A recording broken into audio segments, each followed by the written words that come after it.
H news में मैं हूं अर्चना मिश्रा। बुलेटिन की शुरुआत में सबसे पहले रुख करते हैं आज की सुर्खियों पर। ड्यूटी कर रहे आरक्षक पर 8 लोगों ने किया हमला। रात 2 बजे पुराने जिला कोषालय के पास हुई घटना। हमलावर की तलाश में जुटी पुलिस। गोंगलई के गाड़ा घाट में मिली अज्ञात महिला की लाश। हत्या या आत्महत्या, संशय कायम। ग्रामीण पुलिस कर रही मामले की जांच। हत्या के आरोप में मां बेटे सहित 3 लोगों को आजीवन कारावास की सजा।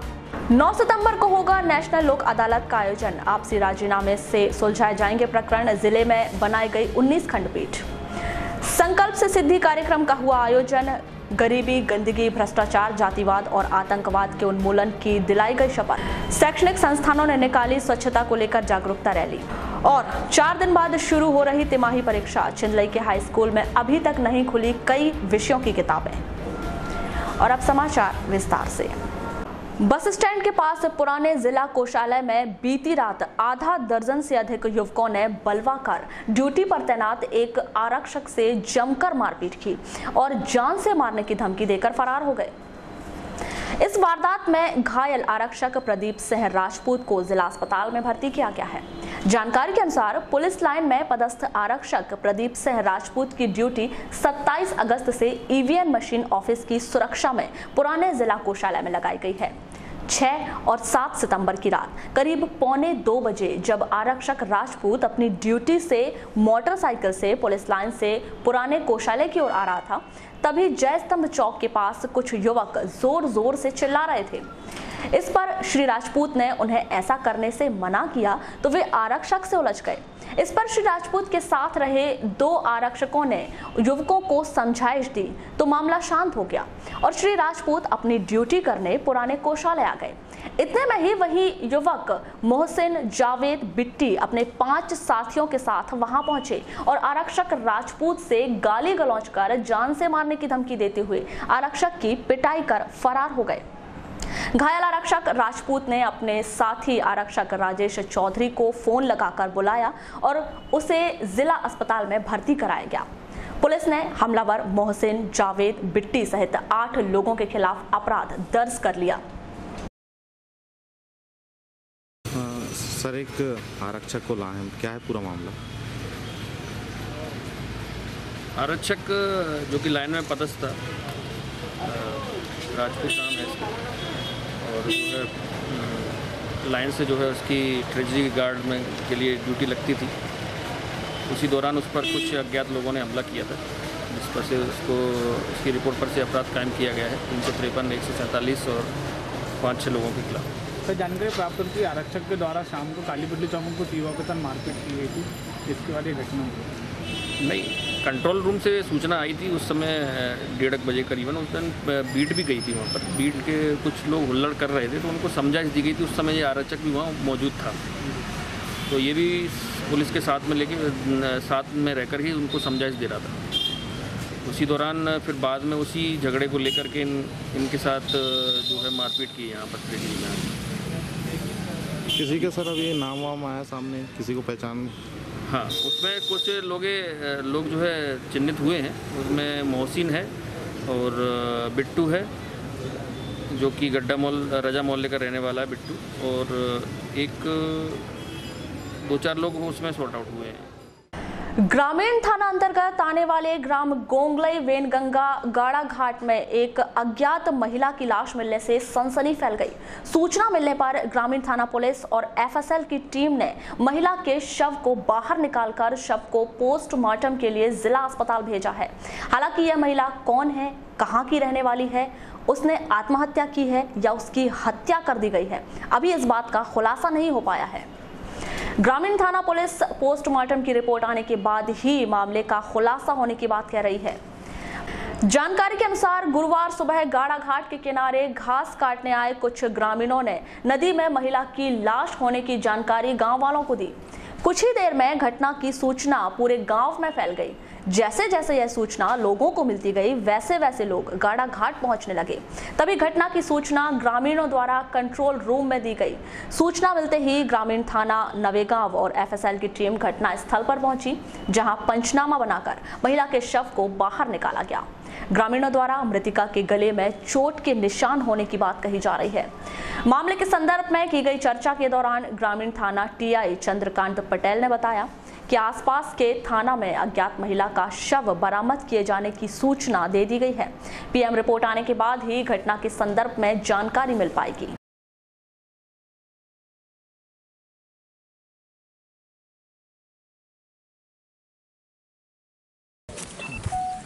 सर कैसी जानकारी है? अभी यहाँ किसी ने कंट्रोल रूम में जानकारी दी है कि ग्राम गोंगली पे गाड़ा घाट पर वेनगंगा नदी में एक महिला का शव औंधी अवस्था में पड़ा हुआ है, तो जिसकी जांच के लिए पुलिस टीम और एफएसएल टीम आ गई है। प्रथम दृष्टया क्या लग रहा था? अभी तो अब एफएसएल टीम जैसे अब उसका पंचनामा होता है तो उससे क्लियर होगा क्या हो सकता है। सर शिनाख्त हो पाई है कि महिला की? नहीं, अभी नहीं, अभी उसकी शिनाख्त नहीं है। सर क्या किसी गुमशुदगी की कोई रिपोर्ट है ऐसा कुछ आसपास के एरियो से? अभी ग्रामीण थाने में तो नहीं है, जैसे इसका पंचनामा कार्रवाई हो जाती है तो उसके बाद फिर आसपास के थाने में भी पूछ लिया जाएगा उसके हुलिया को लेके। सर लगभग कितनी उम्र लग रही होगी महिला की? अभी तो 20 से 30 के बीच में लग रही है, बाकी और पंचनामा के बाद और क्लियर हो जाएगा। राष्ट्रीय विधिक सेवा प्राधिकरण और मध्य प्रदेश राज्य विधिक सेवा प्राधिकरण जबलपुर के निर्देशों के तहत 9 सितंबर को नेशनल लोक अदालत का आयोजन किया जा रहा है। इस संबंध में 7 सितंबर को जिला एवं सत्र न्यायालय में आयोजित प्रेस वार्ता के दौरान जिला विधिक सेवा प्राधिकरण के सचिव आशिफ अब्दुल्ला ने बताया कि 9 सितंबर को जिला एवं सत्र न्यायालय में नेशनल लोक अदालत का आयोजन किया जा रहा है। इसके लिए जिले में 17 न्यायाधीशों की खंडपीठ बनाई गई है। इसके अलावा राजस्व विभाग के सभी अधिकारियों के न्यायालयों के प्रकरणों के लिए अपर कलेक्टर बालाघाट और समस्त नगरपालिका और नगर पंचायतों के प्रकरणों के निराकरण के लिए परियोजना अधिकारी शहरी विकास अभिकरण की खंडपीठ का गठन किया गया है। सचिव श्री अब्दुल्ला ने बताया कि नेशनल लोक अदालत में विद्युत, जलकर, संपत्ति कर के प्रकरणों के निराकरण पर शासन स्तर से छूट भी जारी की गई है। न्यायालय में आने के पहले जो है संबंधित विभाग जो है वो प्री लिटिगेशन के लिए प्रकरण प्रस्तुत करता है। ठीक है, जैसे बैंक की वसूली रिकवरी का केस है, या नगर पालिका नगर निगम में जलकर से संबंधित मामले हैं, या विद्युत बिल से संबंधित मामले हैं जिनमें अभी प्रकरण दायर नहीं हुआ है न्यायालय में, उनमें जो है वो प्रकरण भी लोक अदालत के लिए रखे जाते हैं। ठीक है, तो ये प्री लिटिगेशन के कुल प्रकरण जो है हमारे यहाँ अभी 1433 रखे गए प्री लिटिगेशन के।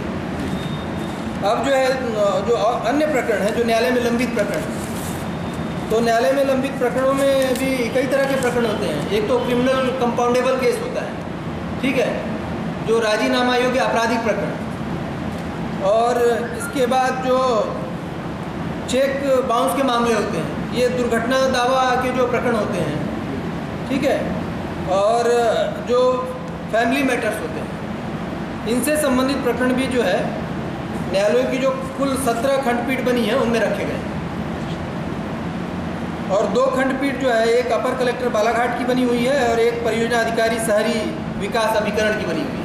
हर 2 माह में नेशनल लोक अदालत का आयोजन किया जाता है राष्ट्रीय स्तर पर, और इस सिलसिले में 9 सितंबर 2017 को ये नेशनल लोक अदालत का आयोजन किया गया। तो पक्षकारों से और वकीलों से ये अपील है कि जिन मामलों में राजीनामा हो सकता है उनमें ज़्यादा से ज़्यादा संख्या में उपस्थित होकर प्रकरणों में राजीनामा पक्षकारों के बीच कराएं, जिसका लाभ जो है पक्षकारों को मिल सके। नगर के एमएलबी स्कूल के सभागार में गुरुवार को संकल्प से सिद्धि कार्यक्रम का आयोजन किया गया, जिसमें मुख्य अतिथि के तौर पर जिला पंचायत अध्यक्ष रेखा बिसेन, कलेक्टर डीवी सिंह, जनपद पंचायत वारासिवनी के अध्यक्ष चिंतामन नगपुरे सहित अन्य गणमान्य नागरिक, अधिकारी और जन अभियान परिषद के ब्लॉक समन्वयक उपस्थित रहे। इस अवसर पर जिला पंचायत अध्यक्ष श्रीमती बिसेन ने कहा कि संकल्प से सिद्धि कार्यक्रम देश के प्रधानमंत्री नरेंद्र मोदी की अभिनव सोच है। भाजपा पार्टी पंडित दीनदयाल उपाध्याय के सिद्धांतों पर कार्य कर रही है और पार्टी की मंशा है कि अंतिम छोर के व्यक्ति को विकास से जोड़ा जाए। भारत छोड़ो आंदोलन के 75 वर्ष पूर्ण होने पर और देश की स्वतंत्रता के 70 वर्ष पूरे होने पर बात का चिंतन हम कर सकते हैं कि हमारा देश आजाद हुआ और 70 साल हो गए। अब 70 साल कितने हो गए? उस समय आजादी के समय यदि जो भी 1 वर्ष का रहा होगा वो आज 70 साल का हो गया। हुआ कि नहीं? 70 साल का हो गया। नई पीढ़ी आजादी के दर्द को नहीं जानती। उनको नहीं पता कि इस देश को आजाद करने के लिए कितने अमर शहीद हुए, लाखों लोगों की जानें गई और उन्होंने अपने प्राणों की आहुति दी किसी तरह की परवाह न करते हुए। ये सबको नहीं पता। आयोजित इस कार्यक्रम में जिला पंचायत अध्यक्ष श्रीमती बिसेन ने गंदगी, गरीबी, भ्रष्टाचार, जातिवाद और आतंकवाद के उन्मूलन के लिए संकल्प दिलाया। देश की स्वतंत्रता के 70 वर्ष पूर्ण होने पर संकल्प लेती हूँ कि देश की गरीबी, गंदगी, भ्रष्टाचार, जातिवाद, सांप्रदायिकता एवं आतंकवाद से मुक्ति दिलाने की दिशानिर्देशन हेतु प्रेरित करूंगी। वहीं जन अभियान परिषद के जिला समन्वयक अखिलेश जैन ने अपने विचार कुछ इस प्रकार व्यक्त किए। इसमें माननीय प्रधानमंत्री जी और मुख्यमंत्री जी की मंशा अनुरूप जो हमारे 6 बिंदु हैं, गरीबी, गंदगी, आतंकवाद, सांप्रदायिकता, जातिवाद और भ्रष्टाचार, इनको जड़मूल से ख़त्म करने के लिए आज हम लोग संकल्प ले रहे हैं। जन अभियान परिषद के माध्यम से ग्राम स्तर से लेकर पंचायत स्तर से लेकर विकासखंड स्तर पर, और आज हमारा जिला सम्मेलन यहाँ पर आयोजित हो रहा है। हम लोगों से सुझाव ले रहे हैं इन 6 बिंदुओं के ऊपर कि गरीबी कैसे समाप्त हो सकती है, भ्रष्टाचार कैसे समाप्त हो सकता है, आतंकवाद का कैसे खात्मा हो सकता है। तो लोग समाज स्तर से हमारे पास जो सुझाव आ रहे हैं आगे हम प्रेषित करेंगे, जो माननीय मुख्यमंत्री जी और प्रधानमंत्री जी को प्रेषित किया। संकल्प से सिद्धि कार्यक्रम के तहत नगर के विभिन्न शासकीय स्कूलों के छात्रों ने एकजुटता के साथ रैली निकालकर स्वच्छता का संदेश दिया।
लेकिन इस रैली के दौरान काली पुतली चौक में यातायात व्यवस्था बाधित हुई और छात्रों को भी असुविधा का सामना करना पड़ा। वहीं स्कूल के शिक्षकों द्वारा छात्रों की समस्याओं पर ध्यान नहीं दिया गया।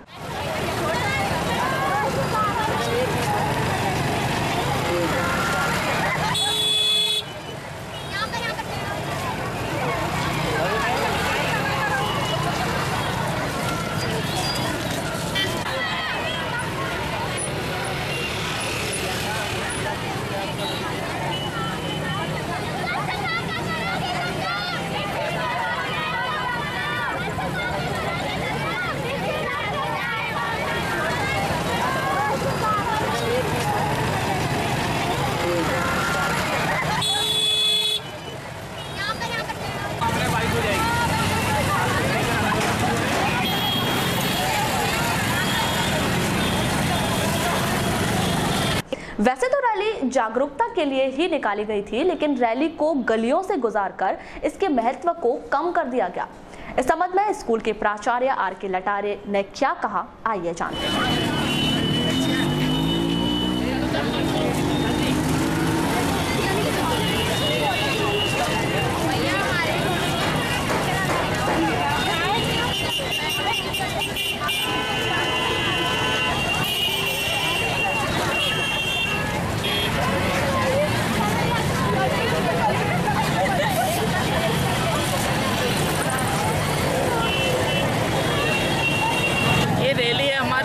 विभागीय निर्देश भी थे और ये जो स्वच्छता संकल्प दिवस के रूप में जो मनाया जा रहा है, उसके कारण हम संकल्प लेना है, लोगों को जागरूक करना है स्वच्छता के प्रति।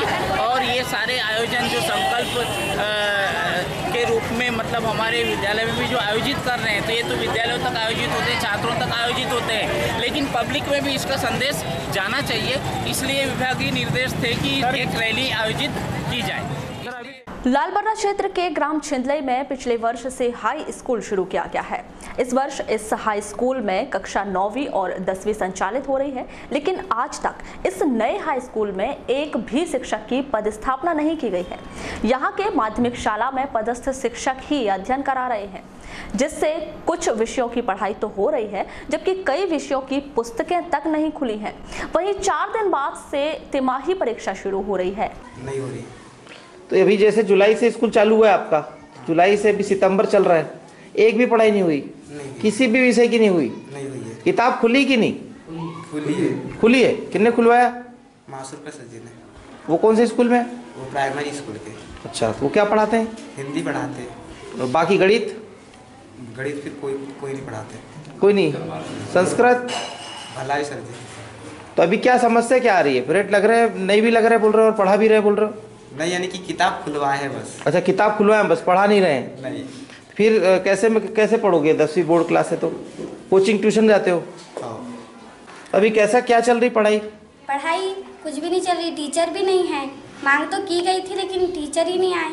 बस बुक में ही आंसर क्वेश्चन याद करते, जहाँ तक कि प्राइमरी के सर और मिडिल के सर जितना हो सकता है पढ़ाते हैं, बाकी सब ऐसा ही है। इस मामले को लेकर एसएमसी के सदस्यों ने काफी आक्रोश जताया है। अभी तक के हमने जब तक पद की स्वीकृति ना हो जाए, पद की स्वीकृति ना हो और पद क्या लग रहा है आपको, इससे बच्चों का भविष्य बर्बाद हो रहा है? हमारे बच्चों का भविष्य बर्बाद और अंधकार में जा रहा है।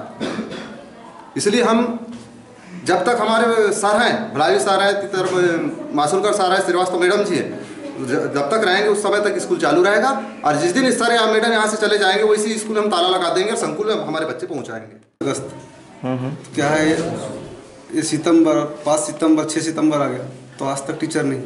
वही सर प्राइमरी धन मिडिल यहाँ के टीचरों के व्यवस्था करवाते हैं। प्राइमरी मिडिल में कौन पढ़ाता है? वही पीरियड खाली रहते हैं सर वहाँ से, उसके बाद फिर यहाँ के पीरियड लेते हैं सर। तो ऐसा क्यों कर रहे हैं आप लोग? विरोध नहीं करते आप? जैसे आप माध्यमिक शाला के हैं। सर हमने विरोध किए, आवेदन भी दिए, कलेक्टर के पास भी तक के गए। उन्हें बोले कि हम 1 महीने 2 महीने में टीचर भेज देंगे।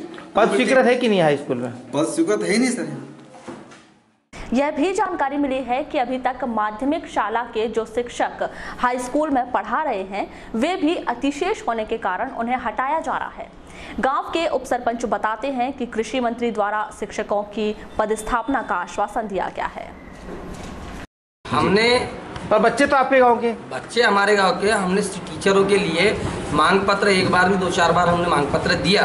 क्या लग रहा है आपको, सरकार की लापरवाही है? सरकार की लापरवाही मैं कैसे कह दूँ, ये शिक्षा विभाग की लापरवाही है, जिला शिक्षा अधिकारी की लापरवाही है। जब वो तो सरकार के अंडर में ही है ना। हाँ, 9th क्लास खोल दिया, 9th से 10th क्लास हो गई और अभी तक यार टीचर नहीं दिया है। तो टीचरों का अतिथि शेष में सब ट्रांसफर हो गया। अभी हमारे भारी समस्या है। अभी क्या मांग है, आप लोग क्या करने वाले आगे?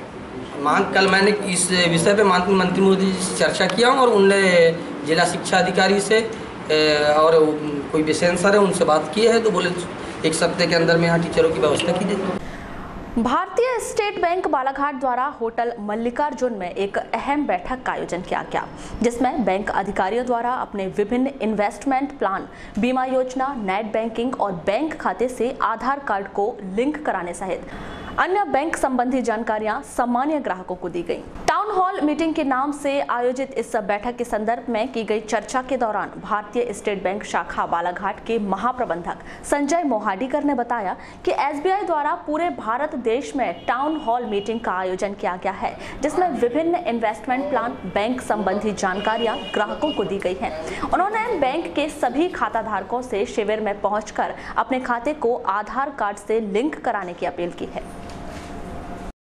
यहाँ पे आज ऑल ओवर इंडिया पे टाउन हॉल मीटिंग का आयोजन किया गया है। उसमें हमारे वरिष्ठ नागरिक या जो भी है HNI कस्टमर्स या सैलरीड पर्सन, उनको बुलाया गया है और उनको जो भी हमारी योजनाएं चल रही है, साथ में जो आधार कार्ड का आज और कल कैंप है, आधार कार्ड लिंक करवाने का, और स्टेट बैंक के सभी खातों में उनके आधार कार्ड लिंक करने का जो कैंप का आयोजन किया गया है, उसके बारे में बताया गया, ताकि इस माध्यम से उनके परिजनों तक, उनके रिलेटिव तक या फिर अन्यत्र उसका प्रचार प्रसार हो। सर, कुछ इन्वेस्टमेंट फायदा होगा? एक्चुअली ये है कि स्टेट बैंक के पास काफ़ी योजनाएं हैं कि जैसे कि देखा गया कि सेविंग अकाउंट है, उसमें 3.5% ब्याज मिलता है। फिक्स डिपॉजिट जो है उसमें 6.5% ब्याज होता है। वैसे ही हमारे यहाँ SBI की म्यूचुअल फंड की योजना है, उसमें जो कि कस्टमरों को मिनिमम रिटर्न आज की डेट में जो फास्ट ट्रैक रिकॉर्ड अगर देखते हैं तो कम से कम 12 से 15% का मिनिमम रिटर्न होता है। तो ये सारी योजनाएं हमारे उन पेंशनर्स को, सैलरीड पर्सन को बताई गई है। उसमें वो एक मुश्त भी जमा कर सकते हैं और SIP के तौर पर भी जमा कर सकते हैं। मैंने ये देखा है कि पास्ट 4 साल का 5 साल का जो ट्रैक रिकॉर्ड है, जिसमें लोगों को 25 से 30% का भी रिटर्न आया है। साथ में ही हमारे SBI जनरल इंश्योरेंस की जो योजना है, एक हेल्थ इंश्योरेंस है, एक पर्सनल दुर्घटना बीमा, उसका भी यहाँ पे आयोजन किया गया, ताकि 100 रुपये में 2 लाख का, 200 में 4 लाख का, 1000 में 20 लाख का एक्सीडेंटल रिस्क कवरेज है, जो कि सालाना प्रीमियम होती है। सर, कम शब्दों में मुख्य उद्देश्य क्या था आज की? कम शब्दों में मुख्य उद्देश्य ये था कि SBI के जितने भी प्रोडक्ट हैं वो अधिक से अधिक लोगों तक पहुँचे और उसका लाभ लें। छात्रों को शिक्षा के साथ सुसंस्कार देने का कार्य वर्षों से स्काउट गाइड संस्था कर रही है। छात्रों को स्काउट गाइड से जोड़ने के उद्देश्य से गुरुवार को MLB स्कूल में जिले के तमाम शासकीय स्कूलों के शिक्षकों को मॉड्यूलर कोर्स की जानकारी दी गई। इस संबंध में स्काउट गाइड के जिला समन्वयक अभिजेंद्र चौधरी ने बताया कि जिन शिक्षकों को प्रशिक्षण दिया जा रहा है, वे अपने विद्यालय में जाकर छात्रों को स्काउट गाइड के महत्व को बताएंगे, ताकि छात्रों में देश, धर्म, प्रकृति और पशु पक्षियों के प्रति संवेदनशील बनाया जा सके। जिला समन्वयक श्री चौधरी ने कहा कि स्काउट गाइड हमें जीने की कला सिखाती है, जिसके महत्व को नकारा नहीं जा सकता। उद्देश्य है कि अपने अपने विद्यालय में जाकर के ये टीचर कालांतर में स्काउटिंग की ट्रेनिंग ले लें, scout teacher trend scout teacher हो जाए और बच्चों को सुनागरिकता की शिक्षा दें, ताकि हमारे जो बच्चे हैं ये संस्कारवान बने, देश, धर्म और संस्कृति के प्रति, प्रकृति के प्रति, पशु पक्षियों के प्रति इनके भीतर सहानुभूति हो और इसे बढ़ाने में वो सहायक हो। सर, कहाँ से टीचरों को शामिल किया जाए? आज तो हमारे जिले भर के शिक्षक आए हैं। सबसे पहले उसका यही है कि आज पहले दिन मॉड्यूलर कोर्स को अटेंड करना है और मॉड्यूलर कोर्स को अटेंड करने के बाद उसके मन में वो जिज्ञासा जागती है कि चलिए एक अच्छी संस्था है जो शैक्षिक रूप से कार्य करती है और जीवन जीने की कला सिखाती है। आर्ट ऑफ लिविंग जिसे हम कहते हैं, वो स्काउटिंग सिखाती है। जीवन के प्रत्येक क्षेत्र में काम आने वाली बातों को हम लोग यहाँ बताते हैं और निःशुल्क सेवा है। वारासिवनी में जैन दिगंबर मंदिर पंचायत द्वारा आयोजित पर्युषण पर्व का 6 सितंबर को समापन किया गया। इस अवसर पर श्री जी की शोभा यात्रा भी निकाली गई। इस शोभा यात्रा में 4 घोड़े, धर्मध्वज और श्री जी की पालकी विशेष शोभायमान रही। यह शोभा यात्रा नगर भ्रमण कर मंदिर पहुंचकर संपन्न हुई।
हरिद्वार की प्रदेश प्रभारी अदिति इन दिनों वारासिवनी प्रवास पर हैं। उन्होंने यहां आयोजित योग शिविर में योग की बारीकियां समझाईं।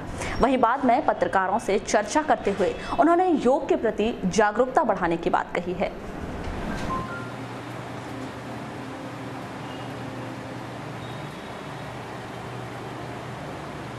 मेरा नाम अदिति आर्या है और मैं महिला पतंजलि योग समिति में, ये पतंजलि की महिलाओं की समिति है जिसके माध्यम से हम महिलाओं को योग के प्रति जागरूक करते हैं।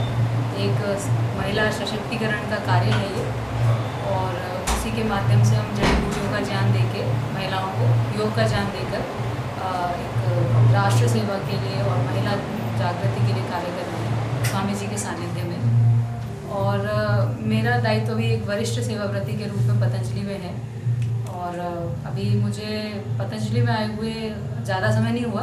जनवरी में मैं पतंजलि में आई थी और अभी हमारे केंद्र में महिला पतंजलि योग समिति की प्रभारी, हमारी मुख्य प्रभारी हैं आचार्य सोमना जी, उनके साथ मैं इस कार्य में उनकी सहयोग में जुटी हुई हूँ। देखिए, अभी तक मैंने करीबन 20 ज़िले में मध्य प्रदेश में घूम चुकी हूँ। आपके करीबन 10 ज़िले मैंने पूर्व में देखे हैं, 10 ज़िले पश्चिम में देखे हैं। अभी दोबारा प्रवास हुआ तो 2 और सीट हुए हैं। तो मुझे अभी मध्य प्रदेश का पूरा प्रवास का सौंपा गया है महिला पतंजलि योग समिति के अंतर्गत। एक अच्छी स्थिति है, महिलाओं में जागरूकता है और जहाँ थोड़ा हम ग्रामीण क्षेत्रों में जाते हैं तो वहाँ भी महिलाएँ सीखना चाहती हैं, बस ये है कि उन तक और थोड़ा पहुँचने की आवश्यकता है। पर पिछले 15 से 20 सालों के अंदर यहाँ पे महिलाओं के द्वारा और पुरुषों के द्वारा बहुत अच्छा कार्य योग के रूप में हुआ है। देखिए, मैंने यही बात काफ़ी है, ये मेरी बात जस्टिफाई करने के लिए कि सत्य कभी पराजित नहीं होता और सत्य के लिए कभी कोई परीक्षा भी नहीं होती। परसवाड़ा क्षेत्र के अंतर्गत आने वाले ग्राम झिरिया की वन सुरक्षा समिति के अधिकारियों ने मुख्य वन संरक्षक और पुलिस अधीक्षक अमित सांघी को एक ज्ञापन सौंपा। इस ज्ञापन में समिति के खर्च की जांच की मांग की गई है। समिति के अध्यक्ष का कहना है कि पूर्व अध्यक्ष द्वारा उन्हें अभी तक चार्ज नहीं दिया गया है। वहीं खाते से 1 लाख से अधिक राशि निकालकर अनियमितता की गई है। नन्नालवी के कहाँ रहते हैं आप? ग्राम पंचायत झिरिया। अच्छा, आज आप शिकायत करने पहुँचे थे एसपी साहब के पास भी, सीसीएफ कार्यालय भी, क्या मामला? ये क्या है, वन समिति के जो पूर्व जो अध्यक्ष था उन्हें क्या है, मेरे को तो फर्स्ट में जीता जैसे तो मेरे को चार्ज नहीं दिया। उस बीच में फिर मैं लिल्हारे बीट गार्ड सिपाही को बोला भैया कि मेरे को चार्ज दिलाओ आप। उन्होंने कहे कि भैया ठीक है, मैं नोटिस जारी कर रहा हूँ। उस बीच में उन्हें हवाला कर दिया कि भाई आज मैं नहीं रहता, कल लाऊंगा, कल दूंगा, ऐसे 2-3 महीना बिता दिया। इस संबंध में मैं लिल्हारे को बोला कि भाई अपन कुछ पैसा रहे तो निर्माण के काम करेंगे, ऐसा कैसा बैठे रहेंगे अपन। तो उन्होंने कहे कि बोले मेरे को चार्ज दिए मिला नहीं, तो मैं कैसे बताऊँ। तुम्हें कहा बैंक जाओ, तुम पता लगाओ पैसा है नहीं है। इस संबंध में उन्हें बैंक गए, पता लगाए कि पैसा पूरा हरण कर लिया। बोले पैसा 1 रुपये नहीं बचा। बोले तो हमने कहा लगभग कितनी राशि का आहरण किया है? 1,03,000 कुछ पैसा। अच्छा, ये राशि किस लिए आती है? ये गांव के निर्माण के लिए आती है। तो क्या इनने गांव में कुछ निर्माण काम किया? कुछ नहीं किया निर्माण काम। तो आप क्या मांग करेंगे प्रशासन से? अब जितना पैसा है खर्च किया उतना पैसा जमा किया जाए। वारासिवनी के वार्ड नंबर 15 सिविल लाइन में गणेश उत्सव के दौरान स्वतंजलि ऑर्केस्ट्रा का आयोजन किया गया। इसमें ऑर्केस्ट्रा के कलाकारों द्वारा बेहतरीन गीत प्रस्तुत किए गए।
वारासिवनी के उत्कृष्ट विद्यालय में प्राथमिक और माध्यमिक स्कूलों की विभिन्न प्रतियोगिता संपन्न हुई। वहीं जन शिक्षा केंद्र की बैठक भी हुई, जिसमें मेरे सपनों का स्वच्छ भारत विषय पर चित्रकला और मेरा भारत स्वच्छ हो सकता है विषय पर निबंध प्रतियोगिता का आयोजन किया गया। 3 चरणों में अपने गतिविधि करना है और 3 चरणों के हिसाब से राशि की नजर आई है। एक चरण किया है, उसके पूरी लिखा बनी हुई है, कौन से कार्य करना है सब लिखा हुआ है। उसके अनुरूप भी अपना कार्य करना है। तो एक बार की गतिविधि प्रथम चरण की गतिविधि क्या नहीं कर रहे खड़ा करिए हमने तो मैरिज कर दी।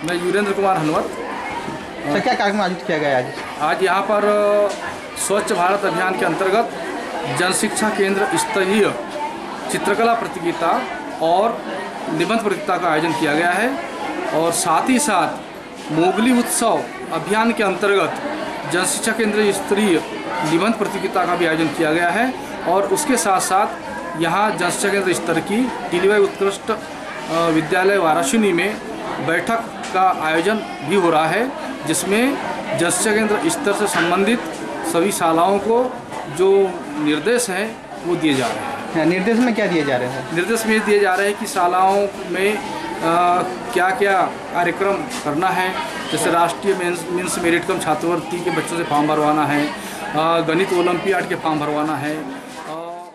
वारासिवनी में नगर कांग्रेस कमेटी द्वारा 12 सितंबर को तहसील कार्यालय के घेराव की चेतावनी दी गई है। कांग्रेस पदाधिकारियों ने एसडीएम कार्यालय में ज्ञापन सौंपकर तहसीलदार की कार्यप्रणाली पर आक्रोश जताया है और 12 सितंबर को तहसील कार्यालय का घेराव किए जाने की बात कही है।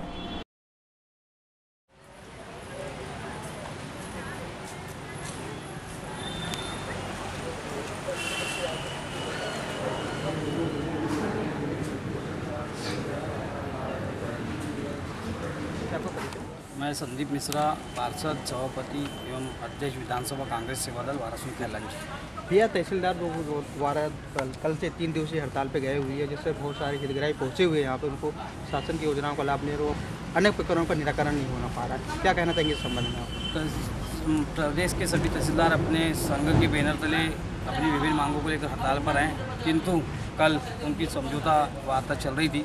उस बीच में कोई निष्कर्ष उनका निकल नहीं पाया और वो अपने हक अधिकार की लड़ाई लड़ रहे हैं, किंतु उनके हक अधिकार की लड़ाई लड़ने के चलते हमारे प्रदेश की जनता उसमें पीसी जा रही है। पीसी जाने से तात्पर्य यह है कि आज यह चूँकि हम पूरे प्रदेश की बात नहीं करते हैं, वारासिवनी की बात करते हैं। वारासिवनी बहुत बड़ा तहसील मुख्यालय है और यहाँ प्रतिदिन दूरस्थ ग्रामीण अंचलों से हमारे कृषक बंधु, हमारे नागरिकगण तहसील कार्यालय में आते हैं, तो यहाँ समय पे उनको कोई अधिकारी प्राप्त नहीं हो पाता जिससे उनकी समस्या का निराकरण हो सके। और अभी शासन की महत्वपूर्ण योजना चल रही है कि हर किसान को, हर कृषक भाई को उनके घर तक पहुंचकर खसरा नक्शा का वितरण करना है, जो कि उनकी नैतिक जवाबदारी है। उस नैतिक जवाबदारी से मुँह मोल कर वो हड़ताल का बहाना लेकर के आज घूम रहे हैं, अपने बंगलों पर आराम कर रहे हैं। हम चाहते हैं और इन सभी मांगों को लेकर हमारा 12 तारीख को तहसील कार्यालय का और खासकर वारासिवनी विभाग में पदस्थ तहसीलदार महेंद्र पटेल का हम घेराव करने जा रहे हैं। उसमें हमारी विभिन्न मांगे हैं, उन मांगों को लेकर हम आज इसी संबंध में हमारे नगर कांग्रेस कमेटी अध्यक्ष जी के साथ चर्चा करने पहुँचे थे और हम उससे आशा करते। आपका परिचय? मैं विवेक विक्कीड़े, पार्षद और शहर कांग्रेस कमेटी का अध्यक्ष भी हूँ वाराणसी से। किस संबंध में ज्ञापन सौंपने पहुँचे थे? आज हम एसडीएम साहब को अवगत कराने आए थे कि वाराणसी तहसील में पदस्थ श्री पटेल साहब, जिनकी कार्यप्रणाली को लेकर हम एक जंगी प्रदर्शन करने जा रहे हैं, 12 तारीख को तहसील कार्यालय का घेराव करने जा रहे हैं, उस संबंध में एसडीएम साहब से मिलने आए थे कि कहीं ना कहीं क्षेत्र में तहसीलदार महोदय के द्वारा न जनता के प्रति जिम्मेदारी दिखाई जा रही है, न जनप्रतिनिधि के प्रति जिम्मेदारी दिखाई जा रही है। उसके विरोध में हम 12 तारीख दिन मंगलवार को तहसील कार्यालय का घेराव करने जा रहे हैं। उस संबंध में हम अभी एक मतलब बोला जाए उनसे मिलने आए थे कि और चर्चा करने आए थे कि इस कार्यप्रणाली को चलते हम वाला घेराव कर रहे हैं करके। तो मुलाकात हुई कि नहीं एसडीएम साहब? एसडीएम साहब तो बाहर हैं, दौरे पे थे, तो स्टूडेंट साहब के पास दिए कि साहब को अवगत करा दीजिएगा, आपको अवगत कराने बोल दिया। अब जाते होगा तो कल भी आके एसडीएम साहब से मिलेंगे। तो क्या लगता था कि जो तहसीलदार जब कार्यालय में बैठे नहीं रहते तो फिर हितग्राही आते होंगे तो उनको तो फिर बैरंग वापस होना पड़ता होगा? बिल्कुल, दूर दूर तहसील कार्यालय में दूर दूर से लोग आते हैं, गरीब लोग आते हैं, कोई जाति प्रमाण पत्र के काम से आता है, कोई पट्टे के काम से आता है, कोई छोटी छोटी चीज़ों को लेकर जो आता है, मूल निवास को लेकर आता है। तो तहसीलदार साहब के डेस्क में ना बैठने से और ना रहने से उनको बहुत दिक्कतें जा रही है। अभी शहर के कुछ ऐसे वार्ड हैं 12, 13, 14, 1, 2 जहाँ आवास के पट्टे वितरण कार्यक्रम किया जाना है। प्रधानमंत्री आवास की नगरपालिका सूची तैयार हो चुकी है, पर ऐसी दिक्कत जा रही है कि आवास की सूची तैयार है, आवास के लिए हमको देने तैयार है, किंतु उनके पास पट्टे के कागज़ नहीं है। कई 100-200 साल के मकान हैं, उनके पास कागज़ नहीं है, उनके पट्टों के कागज़ आज तक वितरण नहीं किए। इसके पहले भी हमने कई बार तहसीलदार साहब को, एसडीएम साहब को भी ज्ञापन दे चुके हैं कि वाराणसी में जिन लोगों के पट्टे प्रदान नहीं किए गए उनके पट्टे प्रदान किया जाए। और जो पट्टे की कार्रवाई भी चल रही है उसकी माननीय कलेक्टर साहब ने तहसीलदार साहब को भी नियुक्त किया उसके पट्टे के वितरण के लिए और उसके प्रक्रिया को पूर्ण करने की, उसमें भी कोई गति नहीं दिख रही। उस संबंध में हम आज यहाँ 12 तारीख को घेराव करने जा रहे हैं। वाराणसी क्षेत्र के ग्राम बघौली निवासी शिक्षक रविंद्र बिसेन को 5 सितंबर को शिक्षक दिवस के अवसर पर राज्य स्तरीय शिक्षक सम्मान से सम्मानित किया गया। इस कार्यक्रम में मुख्यमंत्री द्वारा शिक्षकों को सम्मानित किया गया।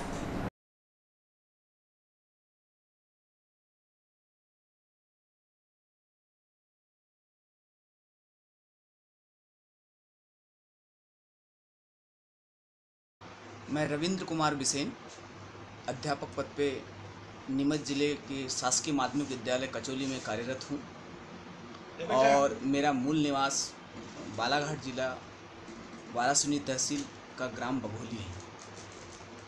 आपको पुरस्कृत क्यों किया गया और किनके द्वारा किया गया? मुझे मेरे 10 साल के सेवा काल को ध्यान में रखते हुए शिक्षा विभाग ने जो मेरी उपलब्धि रही और अपने स्कूल के विद्यालय के बच्चों के लिए जो मैंने कार्य किया और उनके सर्वांगीण विकास के लिए जो समय समय पर नवाचार किया और साथ में उनको स्वच्छता के लिए पिछले वर्ष स्वच्छता किट वितरित किया था, जिसमें 7,000 रुपये स्वयं मैंने अपने तनख्वाह से व्यय किया और हर एक बच्चे को 126 बच्चे मेरे विद्यालय में दर्ज थे, जिनमें सभी बच्चों को एक स्वच्छता किट दिया, जिसमें कि पेपर सॉप, साबुन, टूथपेस्ट और अपना ब्रश और नैपकिन और आवश्यकता अनुसार बड़ी बच्चियों को सैनिटरी पैड्स भी उसमें सम्मिलित थे। तो हर एक बच्चे को, और नेल कटर भी साथ में था और बड्स, कान साफ करने के लिए बड्स भी उसमें थे। इस प्रकार से 9 आइटम हर एक किट में थी और हर एक बच्चों को दिया गया। साथ में जो विभाग द्वारा समय समय पर जो परीक्षाएं करवाई जाती है, मीन्स कम मेरिट परीक्षा, उस ग्रामीण अंचल में जब 8 से 8 साल पहले जिसको इस परीक्षा के बारे में कोई नहीं जानता था और मैं जिला मुख्यालय से 65 किलोमीटर दूर कार्यरत था माध्यमिक विद्यालय बरखेड़ा में। वहाँ पे मैंने ज़िले से फॉर्म ले जाकर उस एक गरीब बच्चे को दिया और उससे मेहनत करवाया और उस बच्चे का मीन्स कम मेरिट में सिलेक्शन हुआ। आज से 8 साल पहले की बात है ये। और पिछले वर्ष फिर मेरे स्कूल से 2 बच्चों का मीन्स कम मेरिट परीक्षा में सिलेक्शन हुआ और इस परीक्षा की तैयारी के लिए मैं विद्यालय समय से अतिरिक्त समय देकर उनको पढ़ाता हूँ निःशुल्क। किसी प्रकार की कोई ट्यूशन फीस नहीं, कोई कोचिंग फीस नहीं और अतिरिक्त समय देकर उनको पढ़ाया मैंने और पढ़ाने के बाद उनका मीन्स कम मेरिट में सिलेक्शन हुआ, जिससे कि हर बच्चे को 6-6 हज़ार रुपये 12th पढ़ते तक मिलेंगे। इस गरीब बच्चों के लिए ये बहुत बड़ा एक वरदान है। और साथ में मैं पर्यावरण के लिए बहुत ही सतर्क रहता हूँ। मेरे स्कूल में गार्डन बना हुआ है और इसी वर्ष 5 पेड़ वट वृक्ष, गुड़हल कनेर।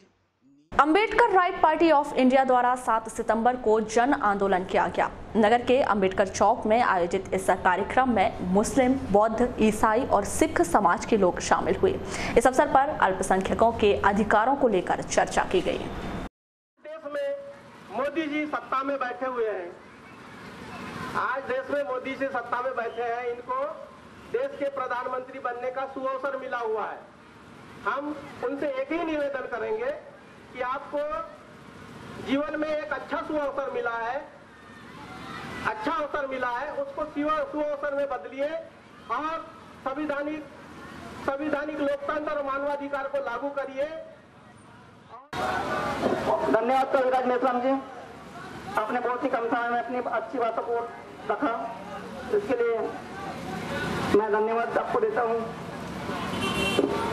इसी कड़ी में सत्र न्यायाधीश दीपक कुमार अग्रवाल की अदालत ने हत्या के मामले में मां बेटे सहित 3 आरोपियों को आजीवन कारावास की सजा सुनाई है। लांजी क्षेत्र के ग्राम कुम्हारी कला निवासी सेवक राम कौशल, यशोदाबाई कौशल और इस महिला के बेटे देवेंद्र कौशल पर अपने पड़ोसी निकेश कौशल की जमीन के विवाद को लेकर हत्या करने का आरोप था। अदालत ने आरोपियों पर 18,000 रुपए का जुर्माना भी लगाया है। नगर में भगवान गणेश जी की प्रतिमा विसर्जन का सिलसिला बुधवार और गुरुवार को भी जारी रहा। बुधवार की रात बालाघाट के राजा को विदाई दी गई, वहीं गुरुवार को वार्ड नंबर 11 बूढ़ी में विराजित किए गए गणेश जी की प्रतिमा का विसर्जन धूमधाम से किया गया।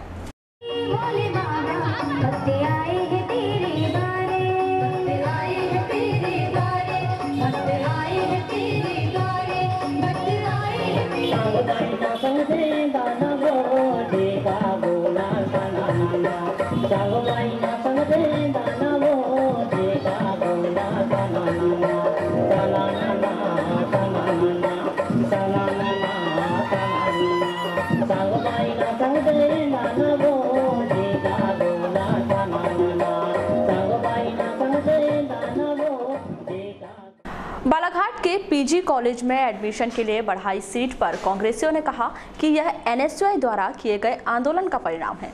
गुरुवार को कांग्रेस कार्यालय में एक पत्रकार वार्ता का आयोजन कर वरिष्ठ कांग्रेसी नेता भीम फुलसुंघे और ब्लॉक कांग्रेस के पूर्व अध्यक्ष रहीम खान ने कहा कि सीट बढ़ाने के मामले में भाजपा झूठी वाहवाही ले रही है, जबकि जो सीट बढ़ाई गई है वह एनएसयूआई के आंदोलन और कॉलेज के प्राचार्य द्वारा उच्च शिक्षा विभाग में किए गए पत्र व्यवहार का परिणाम है। बुलेटिन के अंत में एक बार फिर नजर डालते हैं आज की हेडलाइंस पर। ड्यूटी कर रहे आरक्षक पर 8 लोगों ने किया हमला। रात 2 बजे पुराने जिला कोषालय के पास हुई घटना। हमलावर की तलाश में जुटी पुलिस। गोंगलई के गाड़ा घाट में मिली अज्ञात महिला की लाश। हत्या या आत्महत्या, संशय कायम। ग्रामीण पुलिस कर रही मामले की जांच। हत्या के आरोप में मां बेटे सहित 3 लोगों को आजीवन कारावास की सजा। 9 सितंबर को होगा नेशनल लोक अदालत का आयोजन। आपसी राजीनामे से सुलझाए जाएंगे प्रकरण। जिले में बनाई गई 19 खंडपीठ। संकल्प से सिद्धि कार्यक्रम का हुआ आयोजन। गरीबी, गंदगी, भ्रष्टाचार, जातिवाद और आतंकवाद के उन्मूलन की दिलाई गई शपथ। शैक्षणिक संस्थानों ने निकाली स्वच्छता को लेकर जागरूकता रैली। और 4 दिन बाद शुरू हो रही तिमाही परीक्षा। चिंदलई के हाई स्कूल में अभी तक नहीं खुली कई विषयों की किताबें। तो ये थी अभी तक की खास खबरें। और अब पद्मेश न्यूज से आप ऑनलाइन भी जुड़ सकते हैं। बस लॉग ऑन कीजिए www.balaghatexpress.in पर। तो आज बुलेटिन में बस इतना ही। अगले न्यूज बुलेटिन के साथ फिर मुलाकात होगी कुछ और नई खबरों के साथ। तब तक के लिए नमस्कार।